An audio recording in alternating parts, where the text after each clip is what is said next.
नांदेडमध्ये खूप मोठ्या प्रमाणात पाऊस पडलेला आहे. मी सातत्याने तिथे संपर्कामध्ये आहे.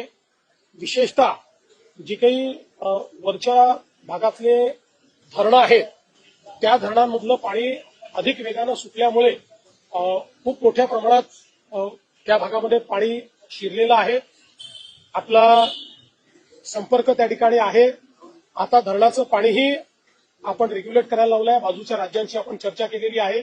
त्यामुळे ते रेग्युलेट केलंय. लोकांना बाहेर काढण्याचं काम केलेलं आहे.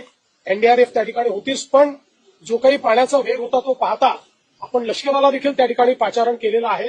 आणि आता जी काही सगळी परिस्थिती आहे ती पूर्णपणे जे काही प्रशासन आहे प्रशासन योग्य प्रकारे हाताळत आहे. जीवितहानी होऊ नये, मोठ्या प्रमाणात हानी होऊ नये या दृष्टीनं जे करण्याची आवश्यकता आहे ते सर्व प्रशासनाच्या माध्यमातून नांदेडमध्ये केलं जात आहे. मी जिल्हाधिकाऱ्यांना सांगितलेलं आहे की तुम्हाला जी मदत लागेल ती सगळी मदत राज्य सरकार त्या ठिकाणी करेल आणि त्या दृष्टीने त्यांच्याकडनं कुठलीही मागणी आल्यानंतर आम्ही तात्काळ